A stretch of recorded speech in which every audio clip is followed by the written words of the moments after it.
Olá pessoal, tudo bem com você? Espero que esteja tudo bem. Peço que você continue comigo até o final desse vídeo para que você possa entender sobre o assunto que nós vamos abordar aqui hoje. Nós iniciamos essa série sobre as obras da carne e o fruto do Espírito. Já tem um vídeo, que é um vídeo de introdução, onde nós iniciamos a abordagem desse assunto. Então, se você não assistiu esse vídeo ainda, você procura aí na playlist que você vai encontrar esse primeiro vídeo para você entender sobre o assunto. E nós dividimos as obras da carne em 4 grupos. E hoje nós vamos falar sobre os pecados sexuais. Para que você possa entender sobre o assunto que nós vamos falar aqui, nós vamos fazer a leitura de Gálatas 5, a partir do versículo 19, onde Paulo vai descrever as obras da carne. Então, acompanhe aí comigo.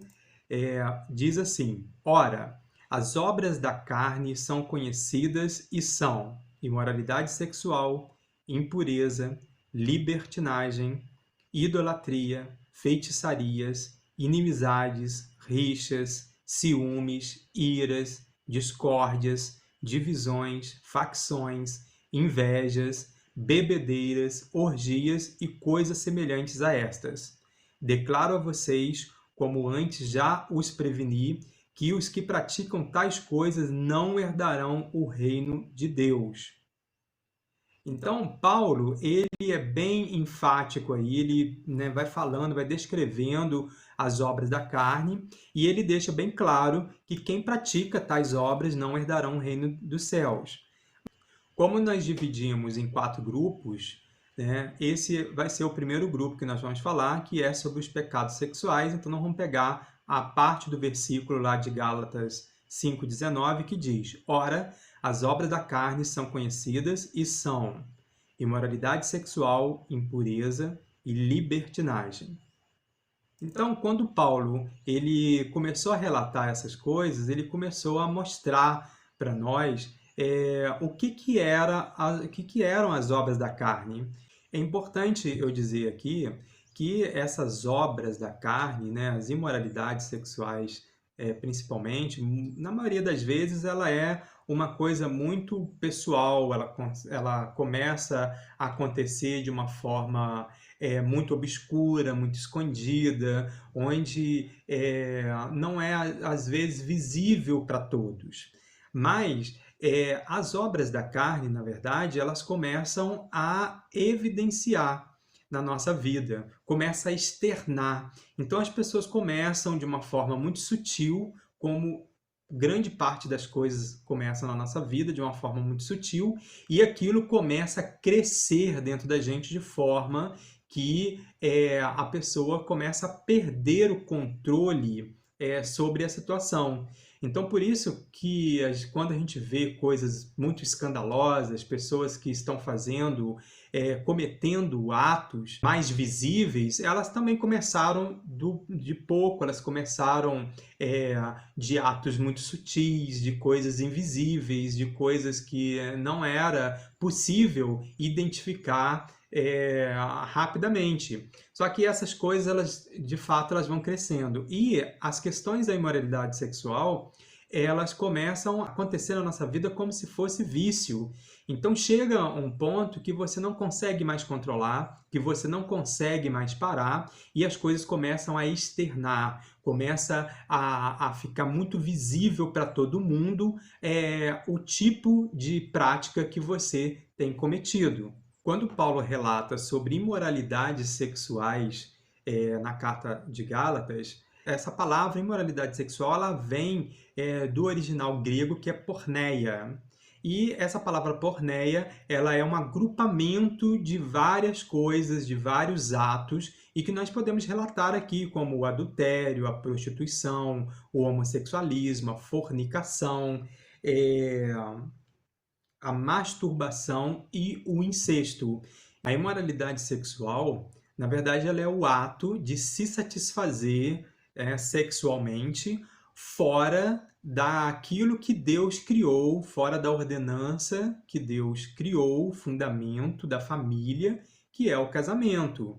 Então, tudo que é praticado fora do casamento, que foi aquilo que Deus criou, foi uma instituição que Deus criou, está dentro de uma imoralidade sexual, está fora dos princípios que Deus criou. Então, por isso é pecado e por isso também as pessoas começam a fazer de forma escondida. E não é, às vezes, atos explícitos, né? Com o passar do tempo, quando a pessoa começa a perder o controle, que aquilo de fato começa a dominar, a governar a vida da pessoa, ela começa a externar isso de uma forma muito clara, onde não tem mais como esconder que o governo da vida dela é esse pecado. Então, quando eu falo com vocês que a imoralidade sexual ela é algo que às vezes ela começa muito escondido, muito na surdina, vem bem devagar, bem mansinho, e depois ela vai crescendo de forma que a pessoa não consiga controlar mais e aquilo começa a aparecer de forma muito clara e evidente para as pessoas, ela tem uma escala, na verdade. Por isso que Paulo ele fala sobre a imoralidade sexual e logo depois ele fala de impureza e libertinagem. Então nós vamos também falar sobre a impureza. Porque o que é impureza? Impureza são chega aquele ponto que a pessoa não consegue mais controlar os seus pensamentos e o seu coração.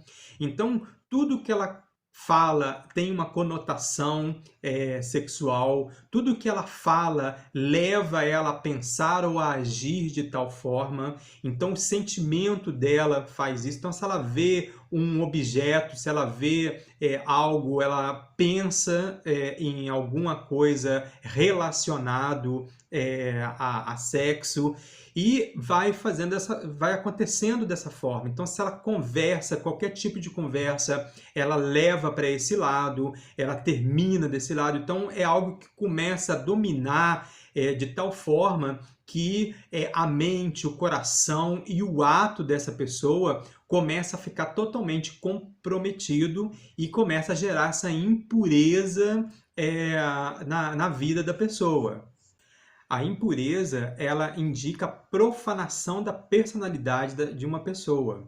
Então, a impureza, ela vem junto com sujeira, com imundícia, com o desvio de personalidade da pessoa, porque tudo que ela faz, tudo que ela pensa, ela está corrompida. Então, ela não consegue mais ter uma pureza na sua mente e no seu coração, com relação a essas coisas.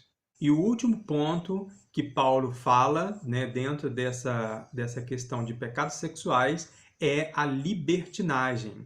Libertinagem, lascívia, algumas palavras falam de lascívia, é a mesma coisa. Mas o que de fato isso representa? Isso é além da liberdade. Isso já ultrapassa o limite da liberdade. Ah, mas liberdade não é você ser livre? Sim, mas até a liberdade ela tem um limite. Até a liberdade ela tem um consenso, ela tem uma moral, ela respeita o próximo.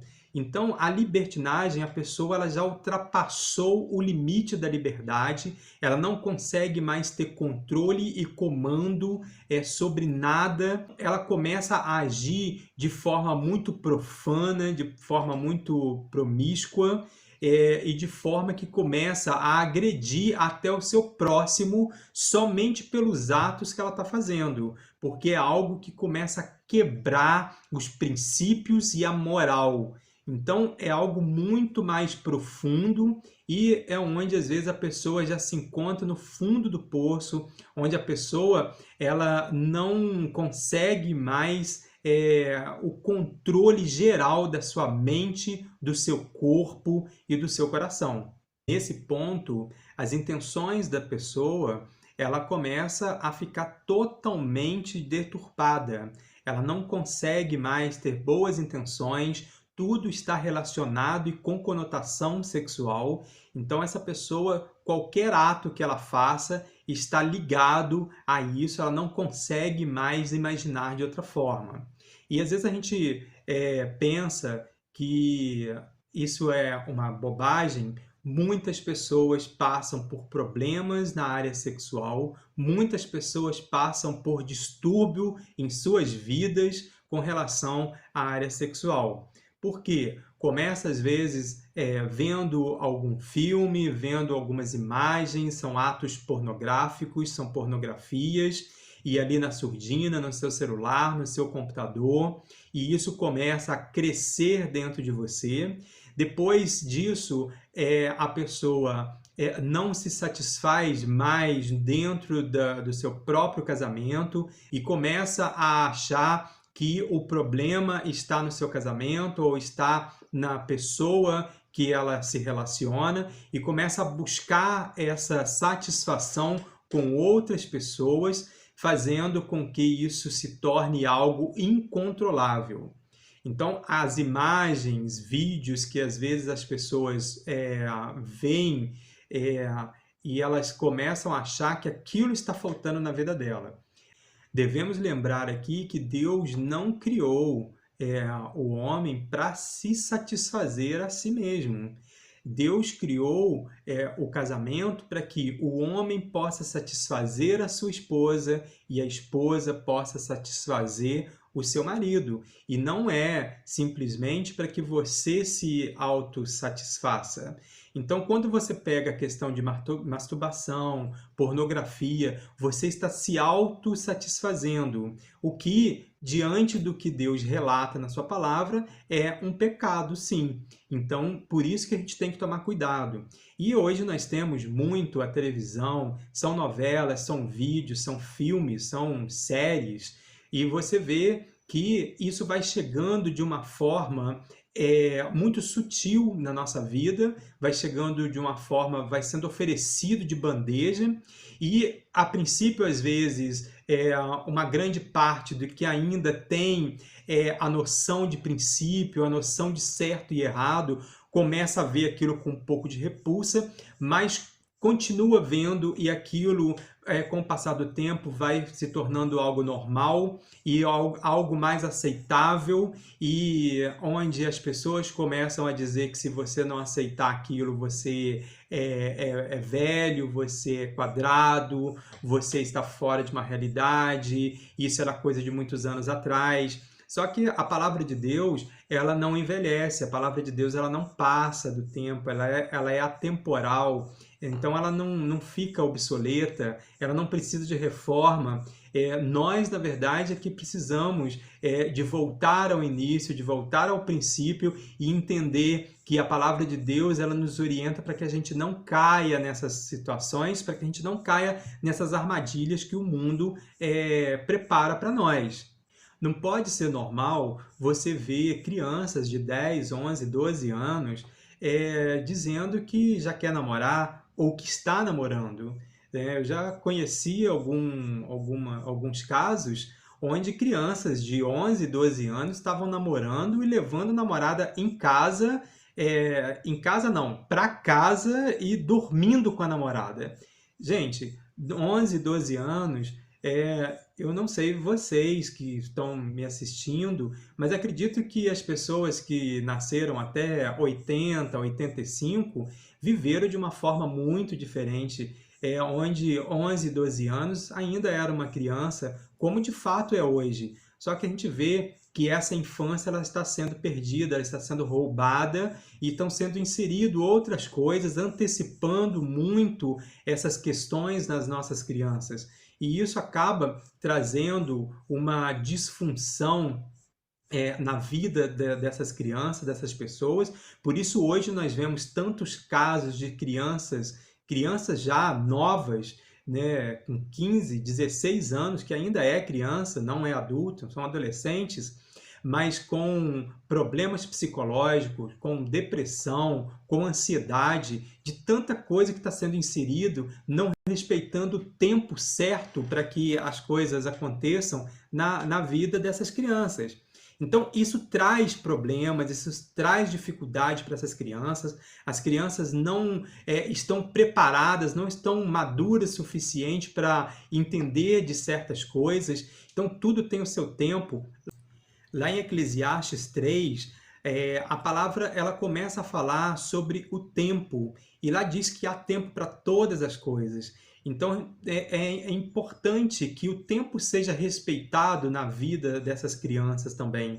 Eu estou falando de crianças porque a gente vê essas questões da televisão que vem trazendo, e não só as questões visuais, mas também a gente vê músicas com conotações sexuais, com duplo sentido, que são inseridas, e a gente vê essas crianças colocando roupas sensuais, com danças sensuais. Então a gente vê crianças de 5, 6, 7 anos fazendo esse tipo de dança, e os pais muitas vezes aplaudindo, achando aquilo divertido, uma criança fazendo aquele tipo de coisa e depois não sabe por quê que o seu filho se perdeu pelo caminho quando ele começou a crescer um pouco mais. Então a antecipação dessas coisas, ela vai trazendo um prejuízo para a criança, de forma que a mente dela, a formação, a personalidade, o caráter começa a ser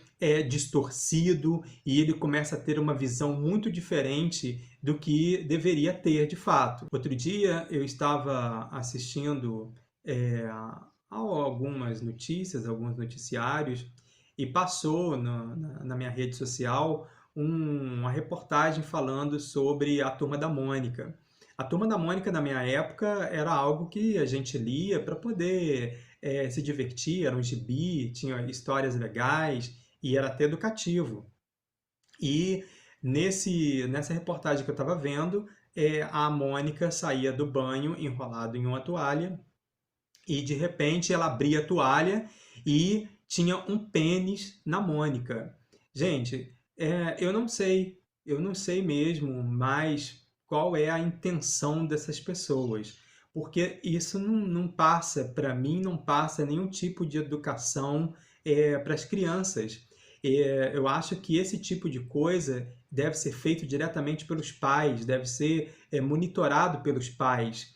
Então, o que uma criança de 2, 3, 4, 5 anos começa a perceber quando vê uma imagem dessa? Qual é o intuito de querer mostrar isso para uma criança de 4, 5 anos? Então, de fato, tem alguma coisa de errado. E os pais devem monitorar os seus filhos, devem ver o que de fato os seus filhos estão assistindo na televisão, para que não tenha prejuízos lá na frente. Então, isso são coisas importantíssimas que você deve acompanhar na vida do seu filho. Eu tenho um filho de 14 anos e eu acompanho, eu e a minha esposa, a mãe dele, nós acompanhamos o que ele assiste, o que ele vê. Então, nós temos um diálogo muito aberto na minha casa, onde ele chega e pergunta as coisas, tudo dentro da idade, dentro do que a gente entende que é o momento. Ele sabe de muitas coisas, mas meu filho de 14 anos, ele brinca ainda. E às vezes amiguinhos dele da escola, de 14 anos, já estão namorando. Então você vê a diferença com relação à criação e com relação ao que você permite que o seu filho esteja vendo também. Então, como eu disse aqui mais no início desse vídeo, o pecado sexual, ele tem algumas projeções, né? Algumas escalas.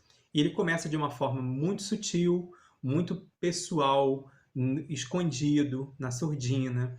Depois ele começa a passar para um outro nível, onde ele já começa a dominar mais a sua mente, dominar mais o seu coração, começa a perder um pouco esse controle e tal. E depois ele já começa para uma escala mais avançada, onde a pessoa, ela já não importa mais se as pessoas sabem, se as pessoas estão vendo, ela não tem mais controle sobre a sua mente, sobre o seu coração, ela faz aquilo porque ela precisa se satisfazer na área sexual, e a sua vontade, o seu desejo é muito maior do que o controle que ela tem. Então, isso começa, de fato, a dominar a vida dessa pessoa, a dominar a sua mente, a dominar tudo. Então, são essas três etapas, E se você estiver em uma dessas etapas, às vezes você está no início, já comece a buscar ajuda, porque isso é algo que você sozinho não vai conseguir controlar. E é algo que vai cada vez mais aumentando, vai ser uma coisa crescente na sua vida até você chegar ao incontrolável, aquilo que as pessoas vão ver nitidamente, claramente na sua vida, porque vai começar a externar de forma muito clara, muito visível para todos. Então, busque ajuda. Se você tem um pastor, converse com seu pastor, bata um papo com ele sobre isso, não tenha medo. A Bíblia diz que a gente deve confessar os nossos pecados aos nossos irmãos, para que você possa ter ajuda. Claro, você não vai contar isso para qualquer pessoa, você não vai contar isso para um fofoqueiro, você não vai contar isso para uma pessoa que não quer o seu bem. Mas procure uma pessoa, procure um pastor, ou procure uma ajuda psicológica, uma pessoa que possa de fato te ajudar profissionalmente para que você possa ter controle da sua vida, que você possa viver bem e para que você não passe por essas situações e fique preso a ela. Não deixe que a obra da carne, que esse pecado governe a sua vida, governe o seu coração. Se isso já está acontecendo com você, certamente o que está te governando é o pecado. Se você gostou desse vídeo, se inscreva no nosso canal para que o nosso canal possa crescer e alcançar mais pessoas. Ative o sininho para você receber todas as notificações dos novos vídeos e também deixe o seu like, é muito importante para que o YouTube entenda que você gostou desse vídeo e que esse vídeo ele é relevante e possa também divulgar para outras pessoas. Compartilhe esse vídeo, você deve ter amigos, pessoas que possam estar precisando, jovens principalmente, é uma idade bem complicada com relação a essas questões sexuais, então encaminhe para alguém que você possa ajudar e que Deus possa abençoar essa pessoa. Nós falamos do primeiro grupo hoje, que foi sobre os pecados sexuais. O próximo vídeo nós vamos falar sobre os pecados religiosos, é o grupo 2. O grupo 3 nós vamos falar sobre os pecados sociais. O grupo 4, que é o último grupo, nós vamos falar sobre os pecados pessoais. Então, não perca nenhum vídeo dessa série para que você possa entender direitinho o que Paulo quis dizer sobre as obras da carne. Que Deus te abençoe e até o próximo vídeo. Tchau!